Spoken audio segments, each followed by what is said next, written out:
Na kwa hivyo siku ya leo ikiwa tarehe 28 tunazungumzia juu ya kuchenga ndoa juu ya msingi usioyumba. Na namna nimesema ya kwamba mafundisho yetu yatatoka katika kitabu cha Mwanzo mlango wake wa 2 mstari mdogo wa 18 na wa 24. Pia tutaangalia katika kitabu cha Isaya 28:16, Mathayo mtakatifu mlango wa 7 mstari mdogo wa 24 na 26. Kwa hivyo tunaona ya kwamba chanzo cha ndoa tunapofungua katika kitabu cha Mwanzo. Fungua katika ibada katika kitabu cha Mwanzo mlango wa 2 mstari mdogo wa 18, tuone neno la Mwenyezi Mungu linasema namna gani.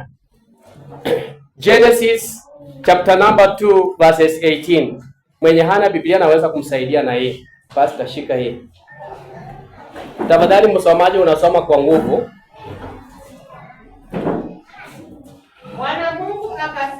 Bwana Mungu akasema, si vema huyo mtu awe peke yake. Nitamfanyia msaidizi wa kufanana naye. Hapo tu. Bwana Yesu asifiwe. Kwa hivyo naona ya kwamba ndoa haitoki kwa serikali. Hatuwezi enda kwa serikali kusema ya kwamba tunataka ndoa, ya kwamba serikali ikaweze kutupa ndoa. Wewe ndiye unapata mpenzi wa ambaye Mungu amekupangia ili ukaweze serikali ikaweze kuidhinisha hiyo ndoa kwa kuwapatia jeti. Lakini tunaona ya kwamba ndoa inatoka kwa Mwenyezi Mungu, wala ndoa haitoki kwa mila. Watu wengine wanaamini ya kwamba mila yetu inatuambia ya kwamba hatuwezi kustahili kuoa kwa familia fulani, ama mila yetu inatuambia hiki na kile. Lakini ndoa haitoki kwa mila wala kwa utamaduni. Watu wengine wako na misingi mbovu katika tamaduni za familia zao, lakini tunaona ya kwamba chanzo cha ndoa ni Mungu mwenyewe. Maana yeye ndiye alisema ya kwamba si vema mwanamume awe peke yake, bali nitamfanyia msaidizi. Naye Mungu akamfanyia Adamu, akamwambia mwenzake kwa jina Hawa, akawaweka katika bustani la Edeni kusudi wakaweza kuyatenda mapenzi ya Mwenyezi Mungu. Bwana Yesu asifiwe. Kwa hivyo naona ya kwamba Mungu ndiye mwenzaji. Yeye ndiye mwenzaji wa yote. Yeye ndiye aliyesema ya kwamba si fema, maana ndoa inatakikana ikaweze kuwa kati ya mume na mke. Kwa hivyo alipoona ya kwamba Adamu peke yake ameumbwa awa katika bustani la Edeni, lakini ikamhukumu ndani ya moyo wake, akasema ya kwamba nitaweza kumfanyia Adamu yule ambaye ni msaidizi. Kwa hivyo naona ya kwamba Mungu ndiye chanzo cha ndoa. Kwa hivyo tunaposema ya kwamba Mungu ndiye mwezaji, inamaanisha yeye ndiye aliyesema si fema. Maana ndoa inatakana ifanye nini? Ikaweze kukamilika. Wewe hauwezi kuwa mwanaume alafu useme ya kwamba nimekamilika. Wewe hauwezi kuwa mwanamke tu alafu useme ya kwamba nimekamilika. Wakati wewe umehitimu, umefika mahali ambapo unaona ya kwamba ni vema ukaweza kupata mchumba, Mungu ni mwaminifu, anajua kile ambacho amekuandalia. Kwa hivyo ataweza kuwaleta pamoja ili wewe pamoja na mwenzako muwe mwili mmoja, wala sio mili miwili. Bwana Yesu asifiwe. Tunaona ya kwamba mume na mke hawa ni mwili mmoja. Wewe na mke wako ni mwili mmoja. Mungu alimuumba kusudi mkaishi kwa amani, mkaweze kuyatenda mapenzi ya Mungu. Tunaona ya kwamba Mungu ndiye fundi. Ndoa yaweza kufika mahali pa kuyumba, unahitaji fundi akaweze kukusaidia. Tuangalie katika kitabu cha Mwanzo pale tu penye umekuwa 22 mstari mdogo wa 22, tuone Biblia inasema namna gani. Genesis chapter 2 verses 22. Pale tu penye umekuwa, lakini sasa rudi hapo chini 22 inasema namna gani? Na ule ubavu aliyoutoa katika Adamu, Bwana Mungu akaufanya mwanamke. Na ule ubavu ambao Mungu aliutoa katika Adamu, Bwana Mungu akamfanya mwanamke. akamleta kwa Adamu. Kwa hivyo tunaona ya kwamba Mungu alichukua sehemu ya mwanaume, upafu wa mkono wake ama sehemu yake ya kushoto, akaitengeneza kuwa mwanamke. Maana upafu wa Adamu, mifupa ya Adamu, nyama ya Adamu, ili kusudi wawe mwili mmoja. Na kwa hivyo Mungu anapounganisha mke na mume, anawafanya kuwa watu ambao licha ya kuwa kabila tofauti, licha ya kuwa jamii ama familia tofauti, lakini hao watu ni mpango wa Mungu. Maana Mungu alichukua upafu wa mwanaume akatengeneza mwanamke, naye akawafanya wawe mwili mmoja. Bwana Yesu asifiwe. Kwa hivyo naona ya kwamba ukijenga ndoa bila Mungu, wewe ni kama unayejenga nyumba bila fundi. Maana kazi ya fundi ni kulainisha. Wakati anaanza kuchimba mashimo, anahakikisha kwamba mashimo yako kwenye laini, anahakikisha kwamba nyumba iko imara, anahakikisha kwamba nyumba imeweza kuwa stable, ili mtu anapoiona hiyo nyumba akaweza kufurahia. Ni kwa sababu ya kazi ya fundi. Kwa hivyo mimi ninakuambia siku ya leo, mtumishi na mhudumu wa Mungu, nikisema kwamba ruhusu Mungu awe ndiye fundi katika ndoa yako. Haijalishi changamoto unazopitia katika ndoa, haijalishi wewe umeweza kukubaliana na hiyo ndoa ama haujakubaliana, lakini siku ya leo ninataka ujue na ukuwe na ufahamu ya kwamba ndoa ulionayo siku ya leo, hiyo ndoa ni Mungu ambaye amekupa. Bwana Yesu asifiwe. Amen. Kwa hivyo naona ya kwamba tuna matarajio ya Mwenyezi Mungu kuhusu ndoa. Bwana Yesu asifiwe. Amen. Tunaona ya kwamba Mungu ako na blueprint yetu kama wanandoa. Hiyo blueprint yenye Mungu ameweza kuitengeneza. Anataka ndoa yako ikaweze kudumu. Anataka ndoa yako ikaweze kuwa kioo ambacho mtu mwingine akiangalia akaweza kukuona kama kielelezo. Wewe unasimama namna gani mpendwa? Mimi ninasimama namna gani mpendwa? Maana ndoa inastahili kuwa takatifu. Usiwe mtu ambaye yuko kwenye ndoa lakini huku nje hauna uaminifu na katika ndoa yako. Wewe ni mtu ambaye unajichafua na kuchafua ndoa yako. Wewe unatakana usimame kama Mkristo kamili, uhakikisha kwamba unayatenda mapenzi ya Mungu. Maana Mungu wetu alituumbia yule ambaye ni mwenzako akiwa mmoja, na wewe pamoja na yeye mumefanyika kuwa mwili mmoja. Kwa hivyo unapoacha ndoa yako na kwenda nje ya mipaka ya ndoa, unajinajisi wewe mwenyewe, unanajisi hekalu la Bwana, ninanajisi hekalu la Bwana. Kwa hivyo inatupasa tuwe waaminifu, tukaweza kuzingatia yale ambayo Bwana anataka tukaweza kuyafanya. Bwana Yesu asifiwe. Amen. Tunaona ya kwamba Mungu wetu ni mtetezi. Yeye yuko pale kutetea ndoa. Maana anatuleta pamoja akijua ya kwamba atatutetea. Tukiwa pamoja ataweza kutusaidia. Ninataka tuangalie pale Mwanzo 2:20 na ile tuone Biblia inasema namna gani. Soma hapo tuone.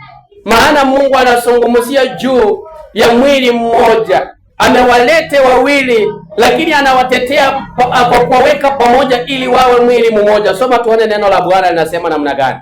Kwa hiyo mwanamume atamwacha baba yake na mama yake, naye ataambatana na mkewe, nao watakuwa mwili mmoja. Tunaona ya kwamba mwanamke ataachana na baba yake na mama yake. Hao watoto wetu ambao Mungu ametupa, tunatembea nao siku ya leo, tunafanya shughuli ambazo zinastahili tukiwa pamoja kama familia, lakini siku moja itakuja hawatakuwa chini ya utawala wetu tena. Vivyo hivyo wewe pamoja na mimi, tulipokuwa chini ya utawala wa wazazi wetu, tulikuwa chini ya masharti yao. lakini kwa sababu wakati ulifika, Mungu akanitoa kwa wazazi wangu, Mungu akakutoa kwa wazazi wako. Wewe dada ambaye uko kwenye ndoa, wewe ndugu ambaye uko kwenye ndoa, ni lazima ujue ya kwamba umekuja pamoja na yule mpenzi wako ili mkaweze kufanyika kuwa mwili mmoja kwa mapenzi na kwa makusudi ya Mwenyezi Mungu. Kwa hivyo wewe hauchachileta mahali pale, wala mimi sichachileta mahali pale.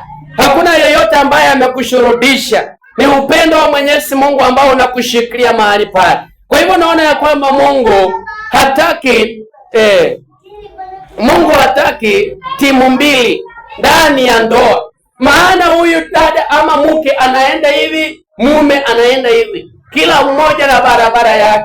Tunaona ya kwamba tuko na wanawake wengine katika ndoa wanachapa mabwana zao. Unaona ya kwamba mama anamchukua mume wake kama mtoto, ama baba pia anaweza kumchukua mke wake kama mtoto, kila wakati anamchapa mwenzake. Ninataka kusimama hapa siku ya leo kama mhudumu wa Injili nikisema ya kwamba mabishano na vita sio sehemu ya ndoa takatifu ambayo tunaizungumzia siku ya leo. Inatakikana mke akaweza kumtii mumewe na mume akaweza kumpenda mke wake. Upendo unapatikana kupitia kwa Yesu Kristo, maana Yesu anapokuwa kati yetu, hilo tatizo ambalo liko kati ya mwanandoa, Bwana atatusaidia litaweza kusuluhishwa kwa njia ipasayo.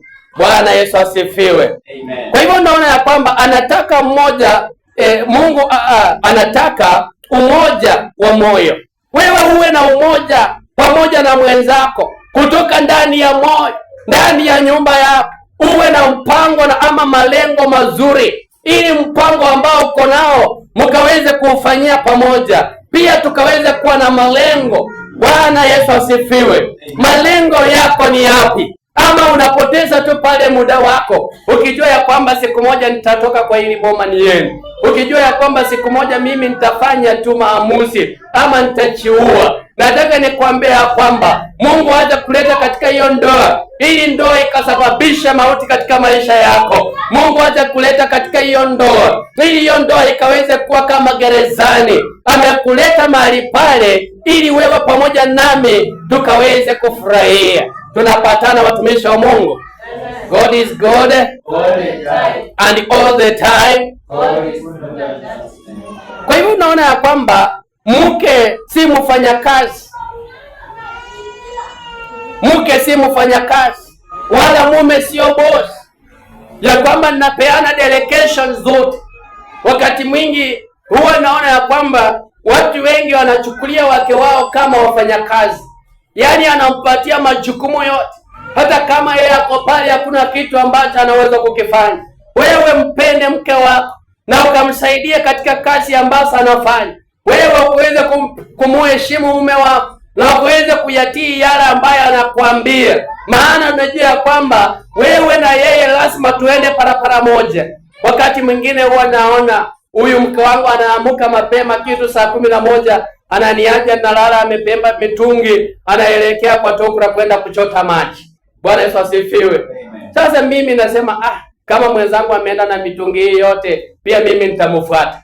Ninaenda ninapata wanawake wamejaa kwa tokura, wamepepa mitungi 5, mitungi 10, kila mmoja anataka apambu maji haraka kabla watu wengine hawajajaa. Kwa hivyo inabidi tunasaidiana kupambu hiyo maji asubuhi. Ninapepa mitungi 2 nikipeleka nyumbani. Sipepi kwa sababu mwanamke amenishurutisha, ninapepa kwa sababu ya upendo.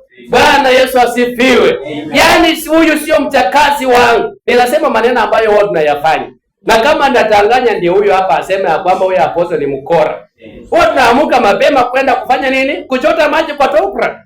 Na tunapepa maji. Tunapepa 20 liters kwa mkono wa kulia, 20 liters kwa mkono wa kushoto. Maana sitaki nione mwenzangu akihangaika, kwa sababu najua ya kwamba yeye na mimi ni mwili mmoja. Kwa hivyo inatupaza tukaweza kusaidiana kazi. Kwa hivyo na wazini nikisema kwamba wake ambao pia wanachukulia wanaume kuwa wenye yani hawana dhamana, especially wanawake ambao wanafanya kazi, wale wadada ambao wanafanya kazi na labda mume hafanyi kazi.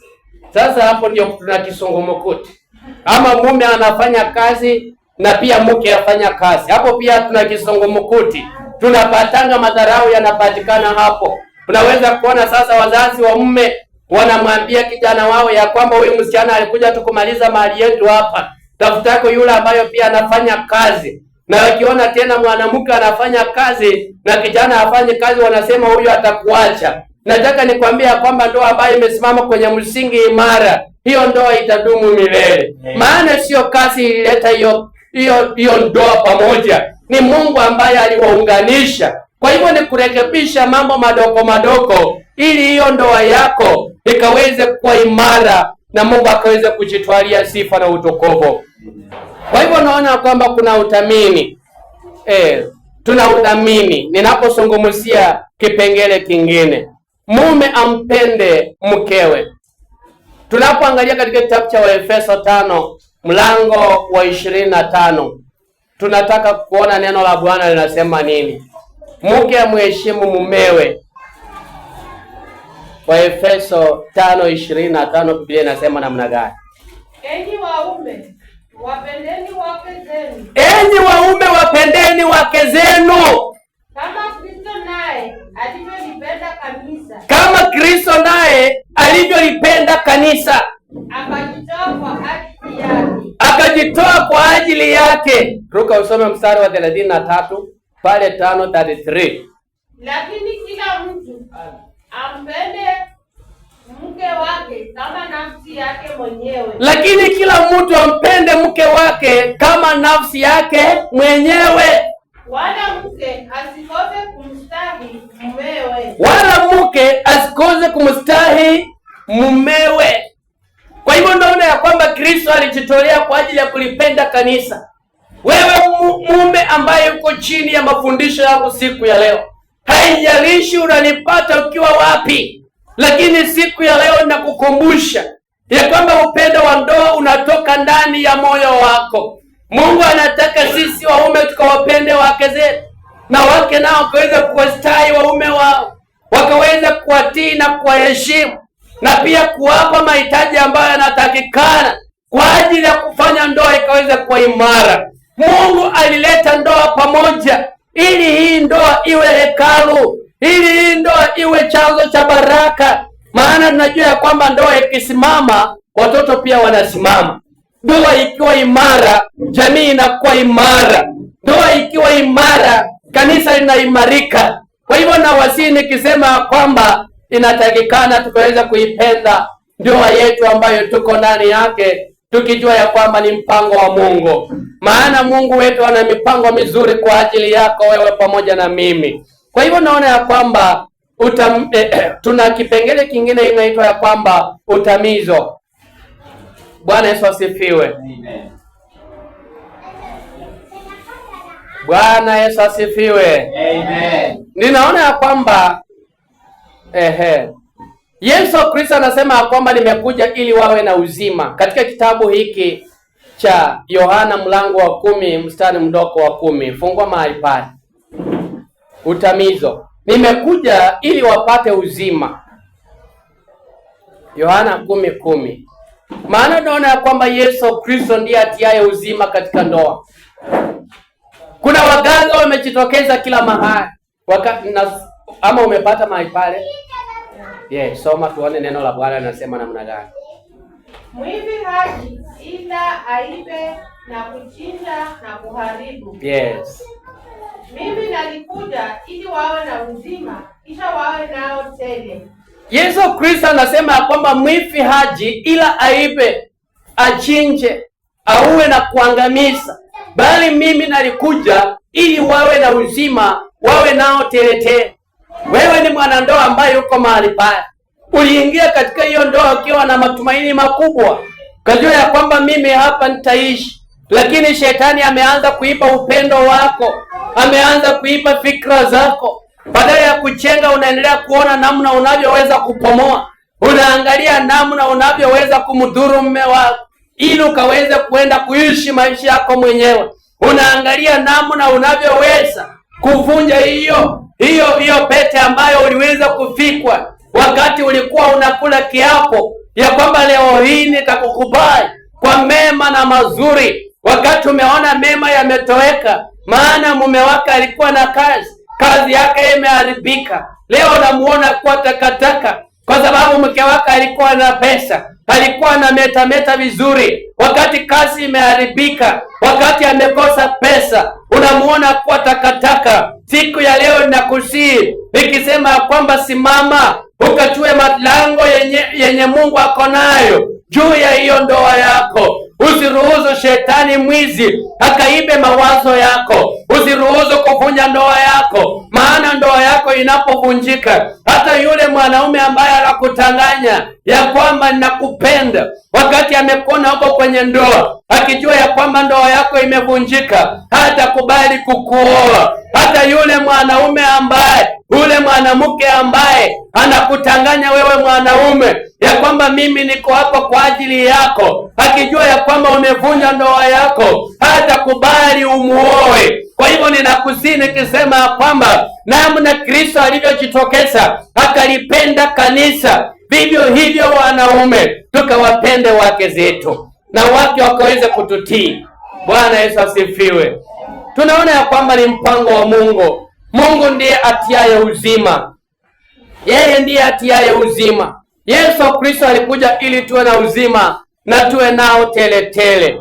Kwa hivyo naona ya kwamba jinsi ya kushinda changamoto ndani ya ndoa, kuna namna mwanandoa unaweza kushinda changamoto katika ndoa yako. Ndoa ambayo inayumba, ndoa ambayo imefadhaika, ndoa ambayo imefika mahali ambako mtu anasema kwamba hata kama wiki hili litaisha nikiwa hapa, sidhani kama litaisha. Inataka nikuulize swali, huko unaenda wapi? Unapepa mizigo yako unayepeleka wapi? Bwana Yesu asifiwe. Unataka kuharibu ndoa yako, unaenda wapi mpendwa? Maana watu wengi wamesimama on those, wanasema kwamba hapa sioni kama nitaweza kuendelea kuishi. Ninakusihi mahali popote uliko, kama mwili wa Yesu Kristo, nikisema kwamba hiyo ndoa yako isiharibike kwa sababu ya ukosefu wa pesa. Hiyo ndoa yako isiharibike kwa sababu hauchapata mtoto. Hiyo ndoa yako isiharibike kwa sababu ya mambo ambayo unayapitia. Mkubali Yesu Kristo awe Bwana na Mwokozi wa maisha yako, maana kuna wakati toruba zinakuja, lakini pia baada ya toruba tunaona ya kwamba wewe lazima usimame. Toruba lazima zipite, lakini tunapoangalia katika kitabu cha Mathayo 7:25 tunaona ya kwamba nyumba ambayo imesimama kwenye mwamba, hata toruba iche ipite ikaweze kuja na kukonga, hata mvua ya mawe inyeshe, hiyo nyumba itabaki imesimama. Bwana Yesu asifiwe. Mimi nimeoshiwa hizi nguo na mke wangu amepika pasi, lakini ninapopita nje mwanamke mwingine ama msichana mwingine akiniona anafikiria mimi ni handsome boy. Kuna yule ambaye ametenda kazi, ndio maana nafanya nini? Ninaonekana hivi. Kwa hivyo naona ya kwamba toruba yaweza kukupata. Wewe unafanya kazi, mwingine hafanyi kazi, ama mapato yako ni makubwa kuliko mwenzako yale ambaye anayapata. Isiwe chanzo ama kikeso cha kutumia hiyo kwa toruba kuruhusu shetani aweze kuingilia katika ndoa yako. Simama wima kama Mkristo na uweze kuwa kielelezo. Kwa hiyo naona ya kwamba changamoto ya pesa iko katika ndoa, utanganyifu uko katika ndoa. Watu hawana pesa ya kuweza kuhakimu wenzao. Pia utanganyifu, mke anaweza kuwa mtanganyifu katika ndoa, mume anaweza kuwa mtanganyifu katika ndoa. Kwa hivyo naona ya kwamba ama ukosefu wa mtoto, mama alioleka, ndugu alioa akijua ya kwamba nimefanikiwa, lakini miaka imepita, hawataweza kupata mtoto. Kwa hivyo wameweza kumdharau huyo mwanamke. Ama wakati mwingine pia msichana anaenda mpaka kwa madaktari siku hizi ili wakaweza kuwa confirm ya kwamba uko normal ama uko abnormal. Wakati anatoka uko na ripoti ya kwamba mimi niko sawa, mume wangu ndiye hayuko sawa. Kwa hivyo anapita kila mahali akitangaza ya kwamba huyu mume wangu ndiye ako na shida, mimi nilienda wakanipima, sina shida. Kwa hivyo nataka nikwambie ya kwamba unaweka uji wa ndoa yako nje ya mbele ya watu, na wewe unapunja ndoa yako mwenyewe. Waweza kuishi hata miaka 10 bila mtoto, na mwaka wa 15 Mungu akakukumbuka. Maana Mungu wetu ni Mungu wa majira na nyakati zote. Yeye ni mwaminifu, anaweza kuifunga ndoa yako kwa muda ambao mwenyewe anajua ya kwamba atakupa wakati ambapo amepanga. Kwa hivyo najua ya kwamba kila tatizo lina suluhisho, na suluhisho linatoka kwa Mwenyezi Mungu. Wewe ambaye umeitwa taza, usife moyo mpendwa, useme ya kwamba kwa hili poma sina faida. Una faida kubwa mpendwa. Waweza kutoka mahali pale ni kwa sababu hujapata mtoto, na mahali ambapo utaenda utapata labda mtoto, ndio utapata pia na magonjwa yasiyokuwa na tiba. Ninataka nikwambia kwamba mvumilivu hula mbivu. Haleluya! Mvumilivu hufanya nini? Hula mbivu. Kwa hivyo tumia neno la Mungu kama silaha, wala usitumie silaha. Kuna rafiki yangu tulikuwa tunapendana na yeye kutoka kule sehemu Samwiwa. Siku moja akaniambia, mchungaji, nataka ukaweze kunipepa unipeleke nyumbani. Nikampepa kwa pikipiki yangu, tukaenda na yeye. Wakati tulifika kule, kaniambia kwamba mke wangu ana tatizo, tumekosana na yeye. Nilikaa kwa hiyo nyumba mpaka saa 12 mpaka saa 2 usiku tukitatua lile tatizo, lakini Mungu akatusaidia, wakakuja pamoja. Bwana Yesu asifiwe. Tulipoishi baada ya miezi mitatu, nikakutana na kazi yake, akaniambia, mchungaji, unajua protasi yako hapa hospitalini. Nikasema shida ilikuwa nini? Kasema ya kwamba mke wake alienda akanunua mafuta, akakuja akayachemusha mafuta haya solid oil, akayachemusha kwa maji kwenye stove, yakachemuka vya kutosha, alafu akamwagilia mume wake akiwa amelala wapi? Kitanda. Yaani mwanamke aliona ya kwamba nikamuue huyo mtu. Wewe ambaye unachukua hiyo barabara haitakusaidia. Usitumie silaha zingine za kusema kwamba nitamkatakata mapanga, sheria itakufunga. Usichukue sheria nyingine ya kusema kwamba heri ni muue nikaweze kuwa mjane ili serikali ikaweze kunipatia pesa. Kuna wanawake wengine wanaona waume wao kuwa mzigo. Atakuwa mzigo kabla haja kuondokea. Atakuondokea ndio ujue umuhimu wake. Kuna wanaume wengine wanaona wake wao kuwa mzigo. Wewe muone kama mzigo wakati haja kuondokea. Huyo mwanamke ataondoka katika maisha yako, ndio utajua umuhimu wake. Kwa hivyo ni vizuri wewe pamoja na mimi tukajua umuhimu wa mwenzetu wakati uko pamoja na yeye. Usiweze kuchukua hatua ya kuhatarisha maisha ya mwenzako, maana tunajua ya kwamba tatizo ambalo unapitia laweza kuondoka leo. Tuna ushuhuda mwingi ambao tumeona Mungu akitenda. Tuna ndugu alikuwa akiishi tu kwa nyumba ya nyasi, na mke ambaye alikuwa ameoa alikuwa mtoto wa chief. Kwa hivyo hii familia ya chief ikasema kwamba mtoto wetu hawezi kuoleka kwa hiyo familia. Wakakuja wakatoa mtoto wao kwa hilo boma. Maana hawa ni maskini na hawa ni tajiri. Lakini baada ya kwenda na msichana wao, baada ya miaka 20, huyo chifu ambaye alikuwa tajiri akaja akafa, na yule mfulana ambaye alikuwa maskini akawa sasa saizi ndiye anafanya kazi kwa hii kaunti hapa, mtu mkubwa na magari makubwa. Kwa hivyo huyo msichana ambaye walikuwa wanasema usioleke mahali pale, alirudi mahali pale, saizi ameishi. Kwa hivyo nakusii nikisema kwamba mimi kama mzazi ninapoingilia katika ndoa ya mtoto wangu ninamkosesha amani. Kuna wakati mtoto ataweza kunilaumu, aseme ya kwamba usingelikuwa baba yangu, singelitoka mahali pale niliko, usingelikuwa wewe mama yangu, singelitoka mahali pale uliko. Ndoa nyingi zimevunjika kwa sababu ya wazazi. Ndoa nyingi zimevunjika kwa sababu ya marafiki. Rafiki yako anakushawisha, anasema ya kwamba mimi siwezi kumboyfriend rafiki ambaye hana hela. Nataka nikwambia kwamba hela sina mwanzo na tena sina mwisho. Maana kuna wakati wa kubarikiwa na kuna wakati wa kukosa. Sio wakati wote uko navyo. Usichenge ndoa yako juu ya msingi ambao unayumba. Ichenge juu ya Yesu Kristo. Leo waweza kuitwa masikini, leo waweza kuitwa omba. Leo waweza kuitwa pea moja, lakini kesho utaitwa mbarikiwa kwa ajili ya uvumilivu wako. Bwana Yesu asifiwe. Kwa hivyo naona ya kwamba omba badala ya kujadiliana. Wakati tuko na shida katika hiyo ndoa, watu wanasema tutajadiliana. Katika majadiliano tunakuwa na ubishi. Mama amechemuka, baba amechemuka. Kwa hivyo kila mmoja anataka kuonyesha umaarufu wake. Nataka nikwambia kwamba hasira inaua na haipepi.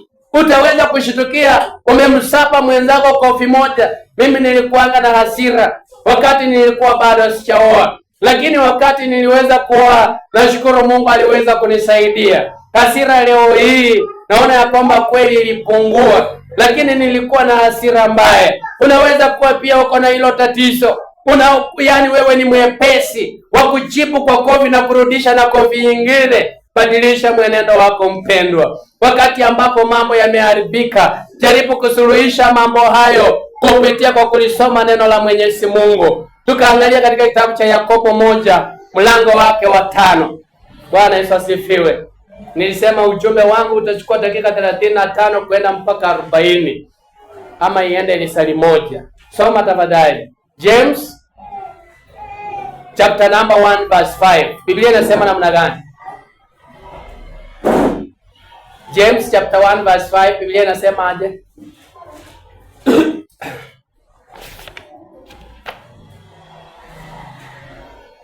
Lakini mtu wa kwenu akipungukiwa na hekima, na aombe dua kwa Mungu awapaye wote kwa ukarimu, wala hakemei, naye atapewa. Mtu yeyote wa kwenu akipungukiwa na hekima.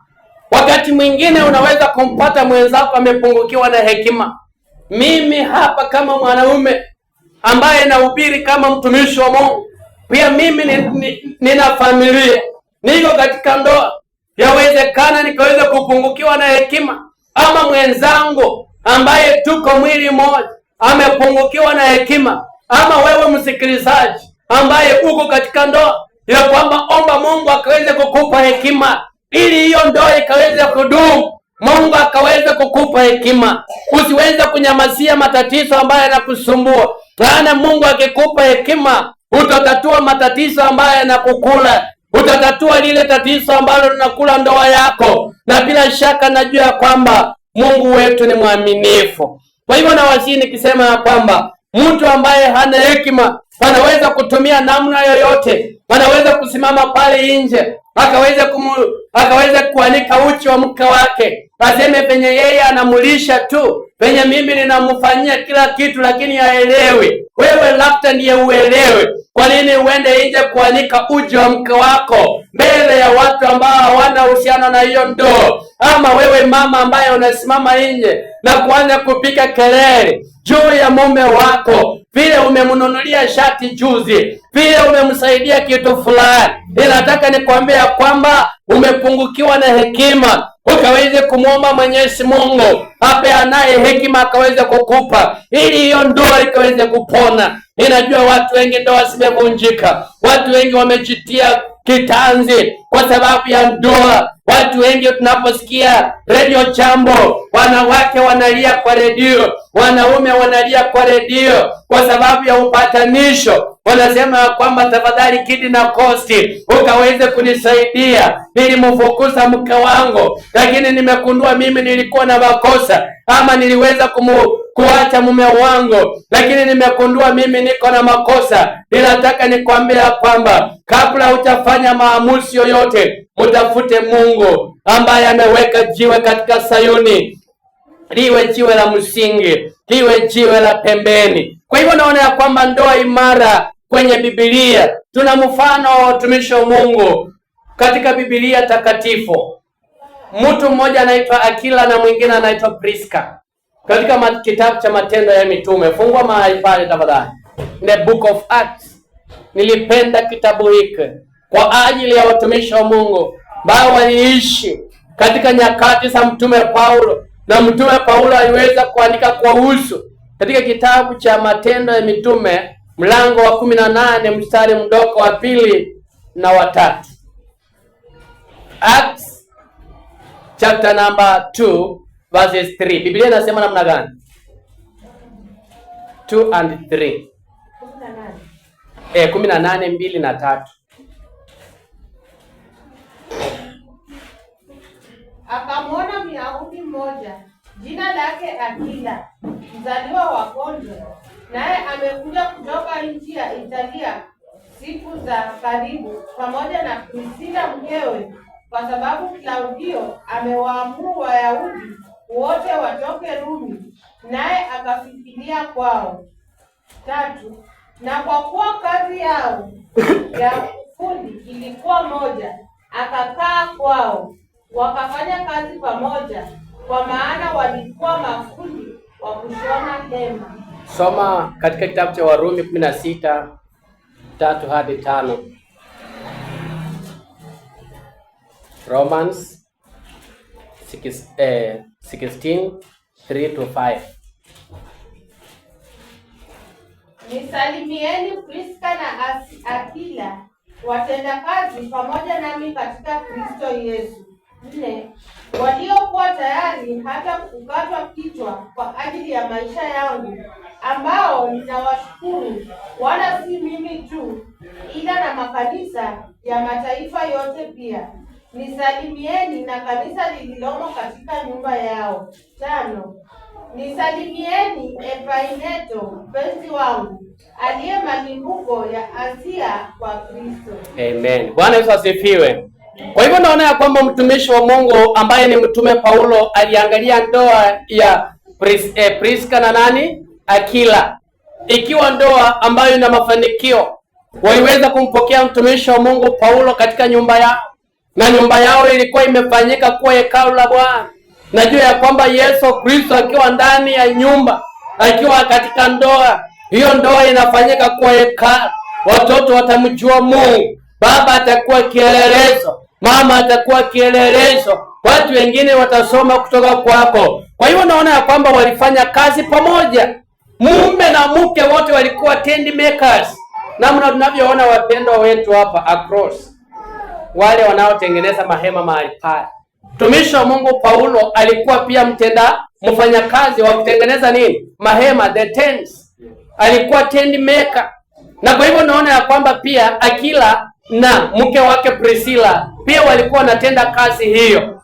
Lakini kwa sababu hao walikuwa wametoka nchi ambayo walikuwa hatarini, maisha yao walikuwa katika hatari, wakaja katika nchi nyingine, wakampokea mtumishi wa Mungu Paulo. Kwa hivyo na wasii nikisema kwamba ndoa ambayo imesimama iko tayari kupokea watumishi wa Mungu. Ndoa ambayo imesimama haina mipaka.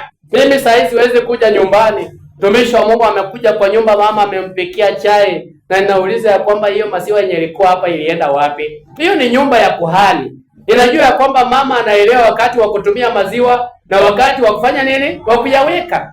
Siwezi kuja niulize unga imepungua imeenda wapi? Kuna watu wa namna hiyo.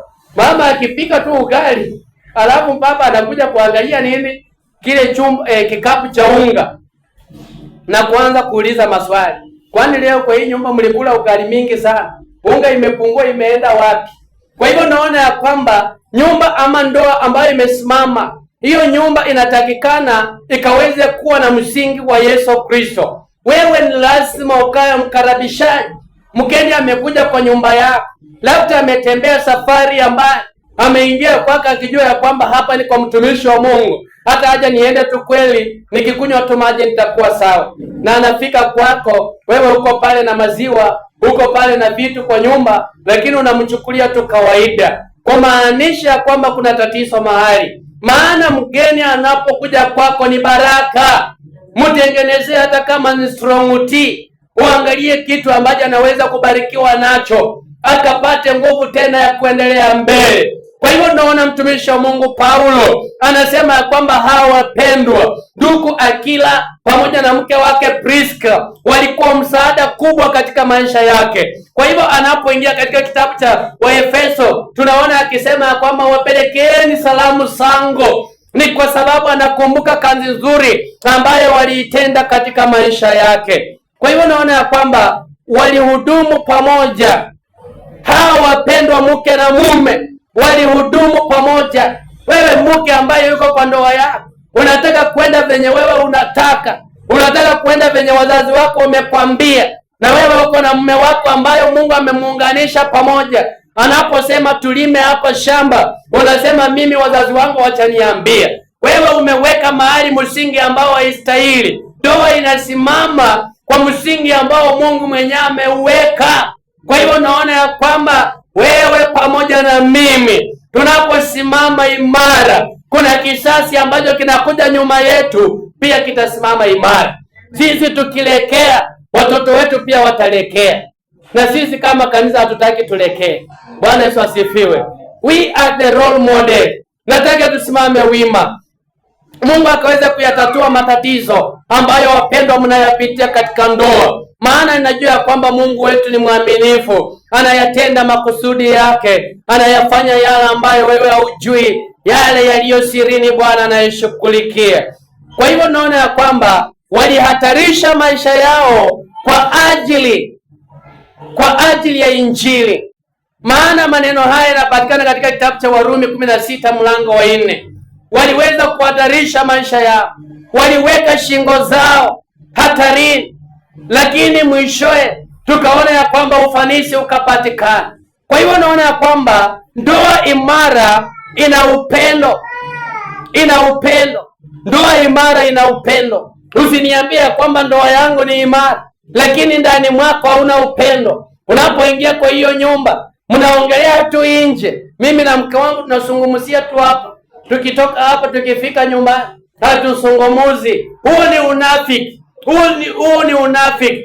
Ndoa inatakana kuwa na upendo. Mume ukamtii mwenzako, kaweza kumpenda mke wako, mke ukaweza kumtii mwenzako, mkaweza kuomba pamoja kama nyumba, kama familia. Maana hilo ni kanisa takatifu ambalo Bwana ameweza kuwapa. Kwa hivyo nataka nitamatishe kwa kusema kwamba katika kila changamoto ambazo wewe pamoja na mimi tunapitia, tujue ya kwamba Mungu yuko pamoja na sisi. Amen. Mungu akaweza kubariki mtazamaji mpendwa. Mungu akaweza kukuinua. Mungu akaweza kuiponya ndoa yako ambayo ilikuwa inayumba.